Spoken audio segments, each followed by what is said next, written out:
creative plant styling po, ano.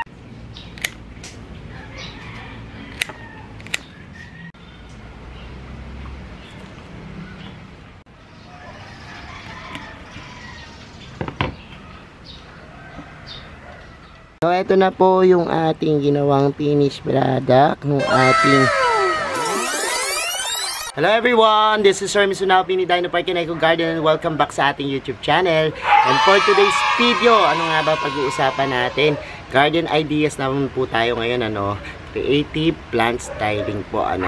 Para sa inyong mga center table, meron akong ituturo sa inyo na bagong design, ano, na talagang magugustuhan nyo, no. Gamit po ang mga photos, no. At kung ready na kayo mga ka-MVP, samahan nyo ako. Tutok lang po.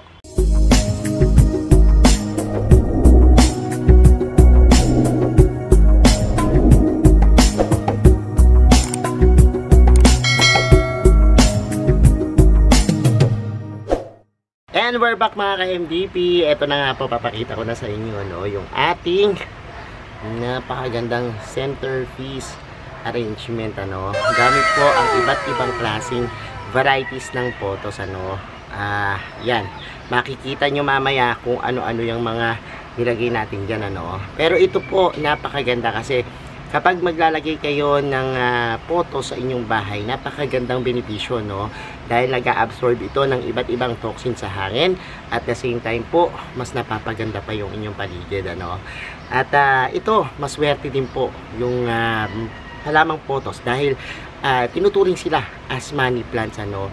Kaya po nitong absorb yung mga negative energy mula po dun sa mga matutulis at kantong bagay dun sa inyong mga bahay, ano? Tulad po ng mga shelves na matutulis, doon sa mga dark corners, sa mga corner po na talagang pinamamahayan ng negative energy, pangontra po itong ating photos, ano. Kaya maganda po. So, ano nga ba gawin to, no? Huwag na natin patagalin pa. Samahan nyo ako at gagawa na tayo nito. So, ngayon kukuha tayo ng mga photos natin na golden photos. Kasi karaniwan sa akin, mas marami yung golden photos. Kaya ang kukunin ko, ito yung malalaki. Dito, tumubo, ano. Kasi ang gagamitin natin pinakaunang base, kumbaga, ito, yung ganito kalalaki na dahon, ano. Mas malaki siya dun sa normal na photos. So, ito, perfect yan para doon. Gawin ko is, kuhanin ko siguro mga 6 na peraso nito yung ating lalagay or depende kung ilan yung magkasya. So, kuhanin natin ito hanggang dito. So, kakat nyo lang yan dun sa pinaka pagitan ng nodes, yan, internodes. And tara, kuhanin natin ito. Sunod natin itong ating mga marble queen. Yan yung kukuhanin natin. Pero ito kasi may mga half moon siya. And ang gagawin natin is ito, kuhanin natin yung mga ganyan-ganyan yung kulay, ano. Sige, magupit na tayo nitong ating marble queen. Sunod naman natin yung mga neon photos natin, ano. Ang gaganda rin ng mga kulay nitong neon photos. And ito, nagkalat na din dito yung neon photos. So, yan, o. Tingnan, ganda yan. And kukuha din tayo nito. So, probably dalawang puno yung kuhanin natin, ano. Para mas makulay. Tingin pa tayo kasi konti lang yung photos dito. Hanap pa tayo. Ayun, dito madami. Ito mas madami, oh. Kita nyo, oh. Yan. So, kuha tayo dito. Tama-tama lang at perfect lang yung mga neon photos na ganito kalalaki. Kasi mas malaki yung mga golden photos. Tapos ito siguro mga pangatlong layer o pangalawang layer. Pwede yan. Ang ganda ng neon photos natin, ano. Parang baliktad naman yung kanyang variations. Nagkakaroon din siya ng variations pero white na white yung variations niya. Look, no? So, ang ganda rin ng mga neon photos pag nag-variegate. So, kunin na natin itong neon photos dito. Yan. Ang ganda nila, oh. Ganda. Yung mga manjula ko, hinahanap ko, napaka-limited lang niya. Pero anyways, kukuha pa rin tayo ng kahit ilan. Yan, oh, manjula. Para magkaroon lang siya, no. Kasi pinapalago ko pa lang yung isa kong manjula dito and ayoko pang katan. Pero ito, meron siyang nahalo dito. Gagawin ko is kukuhanan ko ng ilang dahon. So, eto naman yung mga tawag nila minsan dito Pearl and Jade pero kami Enjoy Photos, no? So, iba-ibang tawag, no? Iba-ibang lugar. Pero anyways, ayan, eto. Gawin natin, kukuha tayo nito pero ibang atake yung gagawin natin dahil maliit yung dahon niya. Ibang plant styling yung ating gagawin dito, pero kumuha na tayo. Ito medyo damihan nyo kasi iba yung gagawin natin dito, mamaya makikita nyo, no? So mag-cut muna tayo. Ganda rin yung kanyang pinakadahon, no? So ito yung kakabili lang natin na sleeping photos kasi namatay yung sleeping photos ko. Anyways, meron siyang sobra-sobra na dito. Yan, kukuha tayo ng ilan dyan yung mga sobra kasi hindi ko naman pwedeng kuhanan to ng kuhanan kasi bago pa lang to. So yan, check natin yan. At tingnan nyo, look, may variegations din yung mga sleeping photos. So narito na yung mga nakuha nating mga photos. Ang gagawin natin is gugupitin natin ito, no? Yan. Ang kukuhanin lang natin yung pinaka main nodes, no? So for example, ayan yung dahon. Yan. Tapos cut nyo na rin yung mga roots na yan, no? Kasi magdi-develop naman yan ng bagong roots. Ganyan lang. And ganyan yung gagawin natin dito sa mga photos natin. So ganyan, no? One leaf lang, no? Yung kailangan natin. So ayun yung ano. So tara, samahan nyo ako. Dyan lang muna kayo, panoorin nyo ako sa pag-gupit.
So ayan na, tanggal na natin yung ating mga internode. Yan, ito wala nang bisa to. Hindi na naman to gagamitin. Pwede nyo na yung itapon, ano. Ako nga iniisipan ko kung paano ko gagawin dito.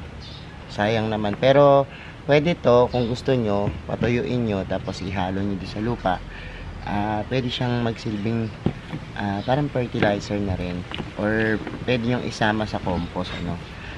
Kapag natuyo kasi to, yung kanyang mga pinaka stem, pwedeng pwede po siya parang yung sa mga barks ng trees, sa mga dried leaves, yan, nakakadagdag siya ng particles na parang porous, no? Kumbaga makakahinga po yung inyong mga lupa at papasok yung tubig, mas mabilis mag-drain, tapos mas nakakapasok din yung hangin. So eto, pwede nyong patuyuin tapos ihalo nyo sa lupa, ano, para ma-compost.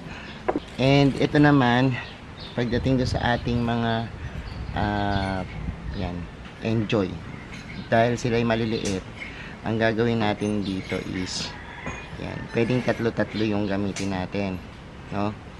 Or pwede naman yan, itatali natin siya, no, ng rubber band. For example, ito, no? Yan, dahil maliit siya, tali natin siya ng rubber band na ganyan, no? Mamaya makikita nyo kung paano yung gagawin natin design dito.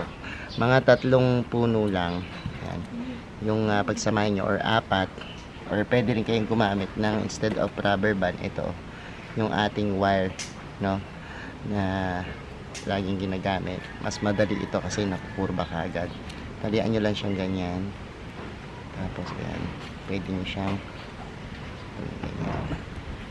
So, gawa lang kayo ng maraming ganito. Gawa muna tayo ng maraming ganito.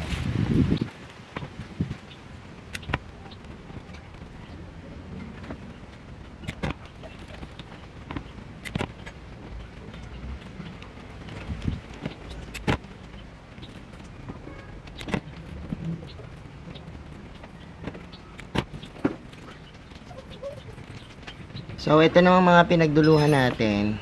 Gagawin natin is ito yung manjula, oh. Nag-iisa. So, ang gagawin natin, katulad nito yung mga metal talbos. Yan yung ilalagay natin sa pang-ibabaw. No? Gagawin natin is kukumpulin lang natin ganyan. Ayan. Pag nakumpul na natin, syempre kailangan may nodes pa rin, ano. Gagawin natin yung mga sobra-sobra. Yung mga may nodes na lang.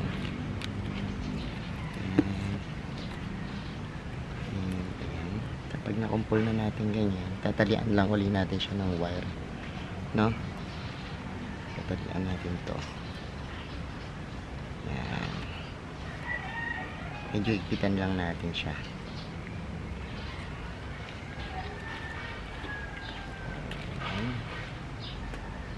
Yan. Yan. Tapos arrange nyo lang siya na parang bouquet. Yan. Pag ganyan. So, doblehin pa natin siya. Gamit naman tayo ng rubber band. Mas madali na itong itali ng rubber band kapag halimbawa meron ng naka-wire. So, yan. Yan. Yan yung kalalabasan. Tapos, ayusin nyo na lang. Halimbawa lagay lang. So, ayan. Iba't ibang klase siya. So, ayan, simulan na natin yung ating pag-arrange ng ating photos, land styling. Actually, ito yung gagamitin natin, yung lupa natin, garden soil na may kahalong yan, compost, tapos meron pang kahalong mga bulok na ipa, no? At yun yung ating gagamitin. Tapos ito yung napili ko, lagi nyo naman nakikita to, yung paso na to, no, na ginagamit ko kasi nagigandahan ako sa kanya, pang center table talaga siya dahil bilog yung korte, tapos ang ganda ng design. Plastic lang siya pero parang ang tingin sa kanya parang ceramic, ano. So make sure lang na may butas yung inyong mga paso, ano, kapag halimbawa magtatanim kayo. So ready na to. Gagawin natin, isimulan natin. Unahin natin yung malalaking leaves, ano, kung kahit anong varieties yan, kasi ako so happy na yung nakuha nating malalaki ay mga golden photos, kaya inuunahin natin. So gaganyan lang natin siya, make sure na yung dahon niya nakalabas ng ganyan, tapos ibabaon lang siya kapag ganyan, no? So ganun din sa ibang yan, kapag meron kayong mga sobrang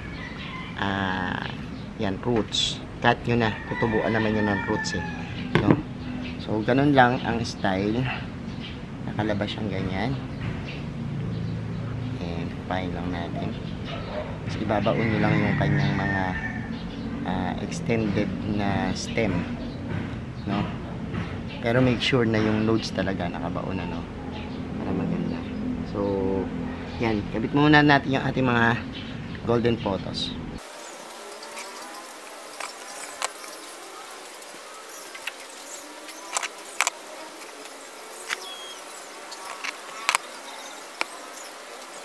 So ayan, nagawa na natin yung unang layer, yung ating golden photos. Sunod naman natin yung ating marble queen.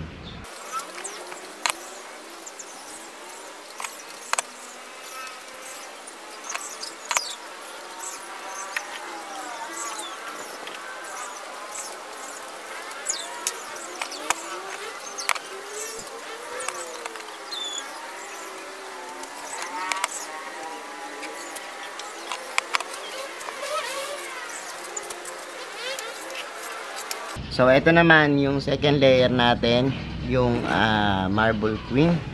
Medyo mahirap nga lang kasi kapag lalo na paring-paring yung mga stem nung ating photos, ang mangyayari, kayo ang bahalang magsulod sa kanya, no? Ito pwede nyo nang tabunan ng lupa kung halimbawang gusto nyo na, pero ako kasi iniintay ko na yan, meron pa tayong ilalagay na iba pa, no? So pag ganito, pwedeng standby nyo muna, pero kung gusto nyo maging parang stable na yung inyong design, lagyan nyo ng lupa, ano, kahit konti. Pero dahil nga maglalagay pa tayo ng ibang photos, yan, sunod na natin itong ating neon photos.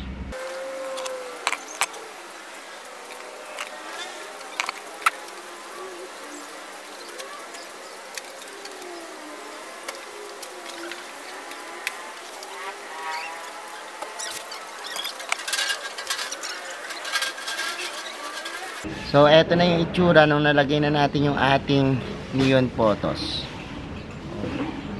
Diba? Ibang style naman siya. Next natin na isusunod yung ating ginawang, kung nakita nyo, yung ating mga enjoy photos na pinagtatlo-tatlo natin. Yan naman yung ilalagay natin.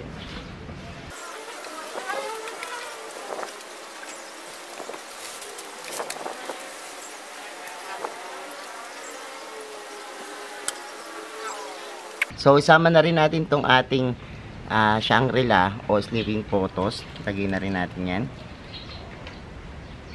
Konti lang naman ito. So, pwede na lang natin ilagay dyan. And, ayan na yung mga maliliit naman. Nasa gitna siya, no, ng ating arrangement.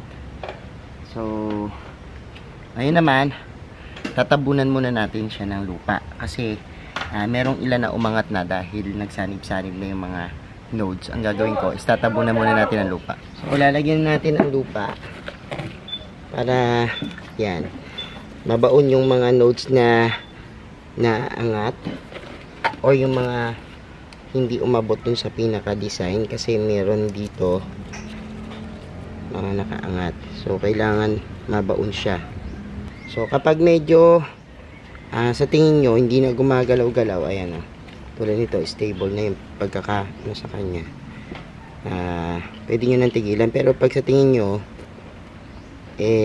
matatanggal pa rin yung mga design, lagyan nyo pa ng lupa, ano? So importante na lagyan nyo siya ng ganito.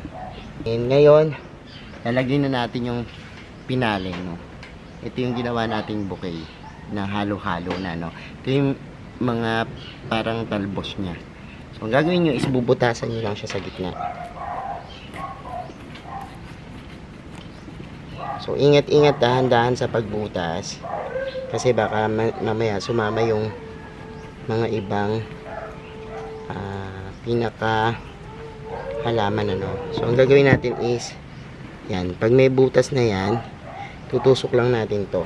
Ito na yung ating finished product.